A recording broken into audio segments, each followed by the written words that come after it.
Hello everybody, this is Toys R Us, and for this special figure showcase we're going to be looking at the incredibly impressive Titan Class and Mega Supreme. So what we're going to do with this video, we'll do a direct comparison between him and his original Generation 1 self.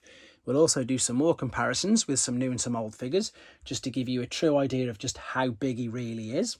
I'll do my absolute very best to point out all the noticeable things that you need to know about him and his articulation point.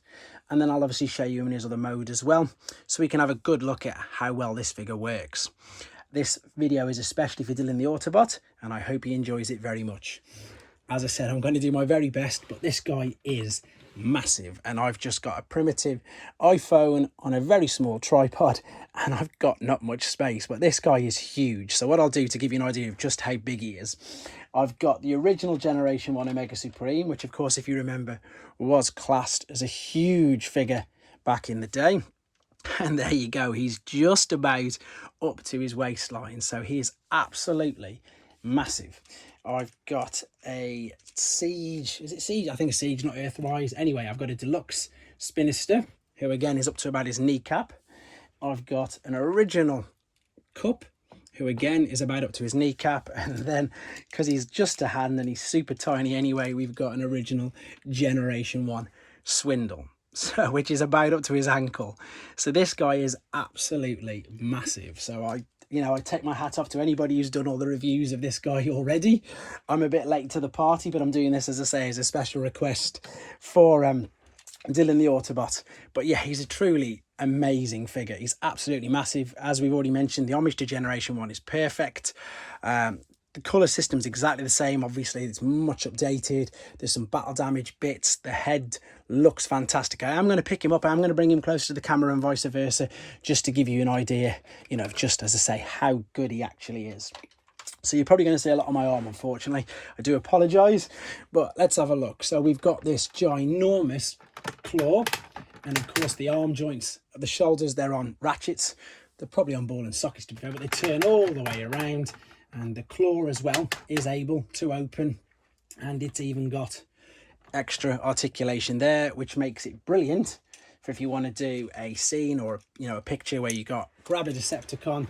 He can literally grab and grasp, he says, around the figure when his arms aren't there, and hold him in. So you can hold him right up like so. There we go, and you can see he can truly just grab them, which is brilliant, which is what you want if you're going to be doing some photos.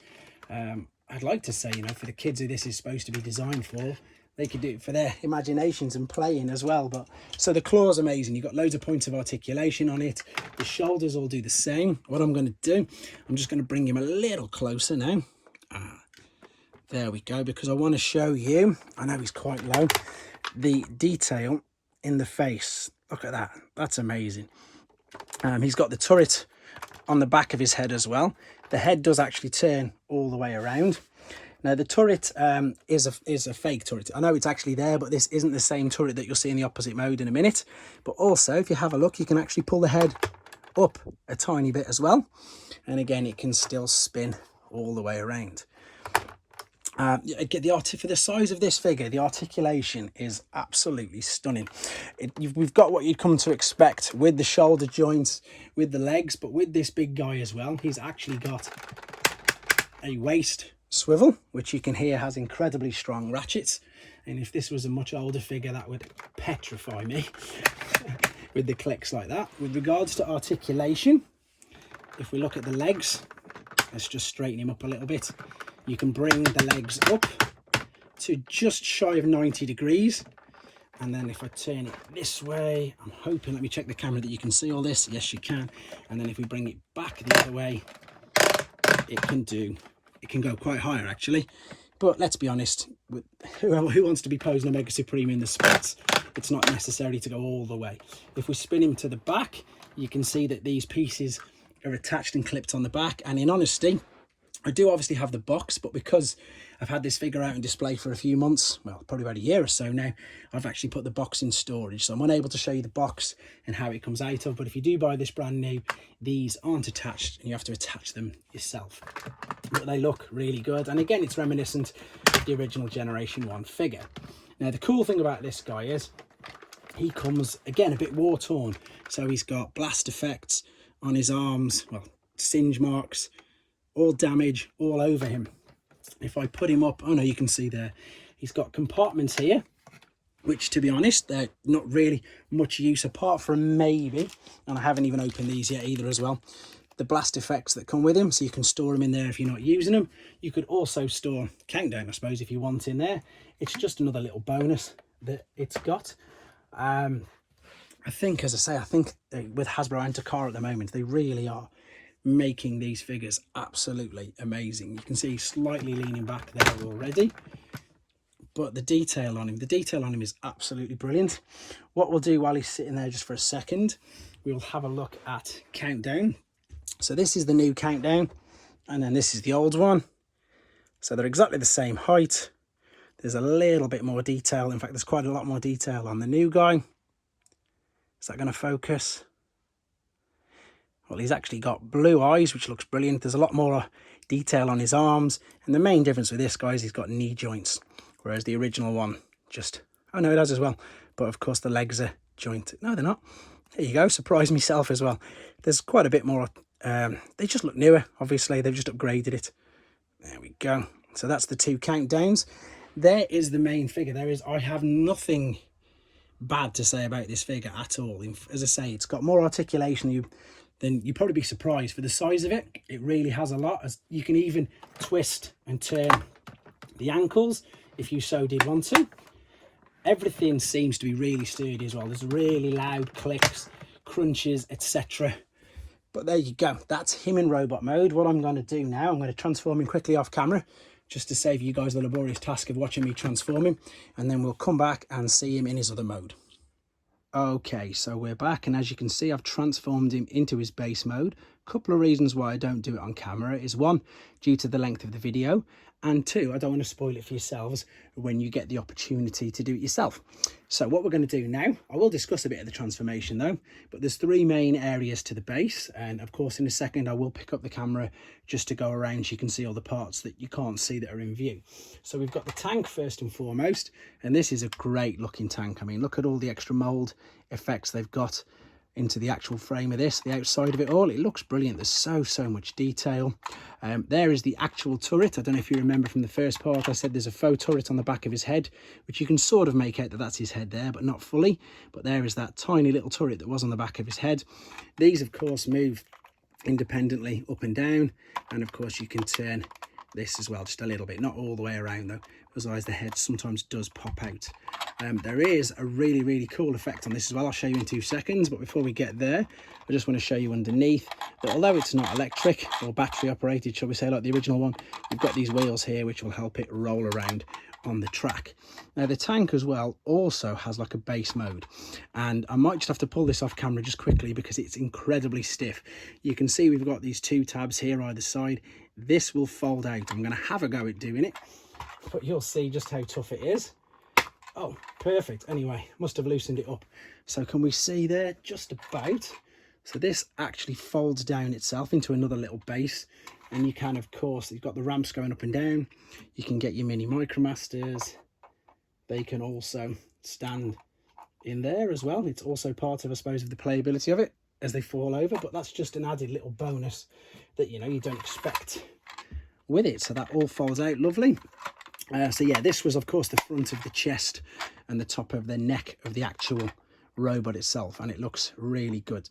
I'm going to pick up the rocket and let's see if this stays in camera. No, it won't. So we've got the front there. Now you can obviously make out that was one of the arms, and that's the back of the arms. The arms actually slid out, and then you extended them, and then that is literally both of his arms together. Now there's loads of detail on this as well, which you can see. You've got some blast effects, which in honesty I'm going to open and use for the first time in a second. So you've also got this little bit here where you can put Countdown inside. There's no paint in it, but there's lots of detail inside it, and I'll stick him inside in a second and show you what I mean. But you've got, again, singe bits, blast holes, so when we put the actual blast effects on, it looks quite effective. Right, before we have a look at all that, I'm just going to pick the camera up. So obviously we've got what were his wings at the back, folded out, and they've just clipped in there, and these are of course just his legs. There's his feet, there's coming up to his knees. We folded them back at the knees, and there is the rest of his torso. Now, there's some brilliant detail inside here. That was, of course, the front of the robot again. So we folded that down. You can position these robots inside any way you want. Obviously, for playability, I'll stick Optimus Prime next to him as well. Just there, just to give you an idea. That's the Siege Voyager Optimus Prime. I'm going to pick up the actual rocket now. And then, in fact, I'll do this while it's in my hand just so you can see. So I'm going to pull this out, open that up there. And then there he is. I think that's original Countdown, to be honest, because I think I've put the new one there. So there we go. He sits inside. I'm going to now just pop this here for a few seconds. Let's make sure you can still see stuff. Perfect, we can. So I'm going to put the tank back there. I'm going to open the blast effects. And there's quite a few. So you've got a large one. It's quite a lot. Look at all these here. So it's quite simple. You can just attach these inside the cannons or on the turrets, like it's firing off particular missiles. There we go. So I think you'll agree. It depends. If you're setting up a diorama, then this, of course, is going to look super cool. You can also have where it looks like it's been shot. So there you go. There's a bit of an impact. Something there's just blowing up on top of it, all around the singe bit. So you can see that works really well, to be honest. Again, the playability, the factor.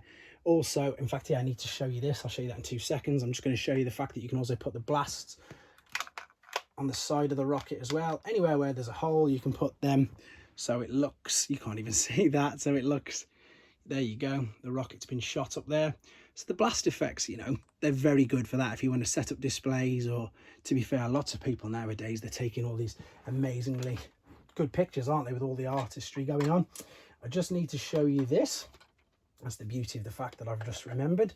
And there are 2 smaller ramps inside here, and they, of course, will just connect to your ironworks base and all that sort of stuff. So you just connect them there. You can come over and around. So you can just build huge play sets with these. So that's where you can connect all the others. Overall, this, can't fib either. This is the first time I've actually transformed the guy, and I'm really impressed with it. The size is huge. I'm just going to put this back on here, and then what I'm going to do in a second, we're going to come back. I'm going to have transformed him back into his robot, show you the blast effects on that, show you a couple of little things that I didn't go through in the first part, and then do some comparisons with the Titan class figures as well, just to give you an idea of how big he is. What I'm going to do, pick the camera up there now and just give you a once over of everything again. So we've got the tank with the blast effects there. It's been shot there. We've got a couple of the Micromasters inside. That's how big Voyager Optimus Prime is compared to it. Got another Micromaster inside there. You've got some of the guns folded out underneath there. And there, of course, is Countdown again, piloting the rocket. So what I'm going to do, I'm going to come back for some more comparisons and just some more detail on him. Okay then, so we're back for the final time, and I just want to go over a few more things before I do the comparisons.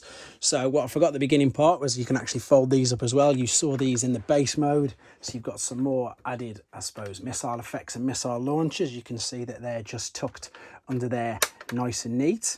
And then, of course, I've actually opened up the blast effects now, so you've got a couple of choices.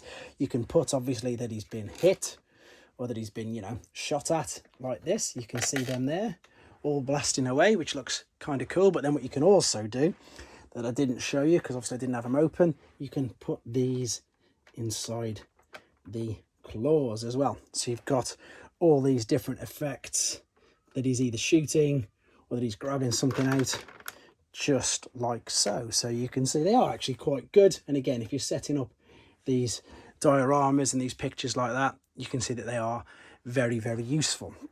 Right, so as promised then, let's do a couple of Titan class size comparisons. So what we've got first and foremost, I will put Scorponok to his right hand side. They should just about fit, and you can see he's just a fraction smaller than Scorponok.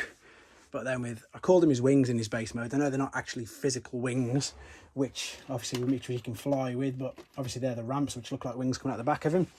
They're as tall as Scorponok's head, but you can obviously see that Scorponok is much more thick set, whereas the other guy I'm going to stand next to him is taller, but he's very, very bandy. So that's Takara Metroplex. And if I do this, there you go, that's much better. That gives you an idea. But again, still a huge figure, even though in the between them, he looks like maybe the smallest, probably because he is. But then again, if I stick Voyager Prime up to his shins, and then the little Micromaster in between his legs, and then of course, as I say, G1 Cup and G1 Swindle, you get a true gauge for just how big he really is. He's an absolutely stunning figure, and I suppose I've got to thank Dillon the Autobot for this, because obviously it was for him, but again, it's given me the excuse and the opportunity to pull him down off his shelf and transform him for the very first time. So that was the first time that he'd been transformed between each mode. It wasn't too difficult. Again, apologies for not doing it on camera, but I think for the reasons why I do get people commenting saying it's really good that you don't do it, because I don't want you to spoil it for me. So that's one of the main reasons that I don't. And of course, for the time of the video. But yeah, there you go. There you go, Dillon the Autobot. There you go, everybody else. He's truly, truly stunning, as of course all these Titan class figures are. So I hope you enjoyed looking at him. I hope it helped you with your decision on whether you want to purchase one again, because obviously you can now get this again. You can get this figure again, and UK guys, have a look at Robot Recruits. They can get you them in. They get them on pre-order as well, so keep your eye out for them. He's a brilliant figure. So thank you very much for watching, and take care. Thanks for watching. Like and comment, and don't forget to subscribe.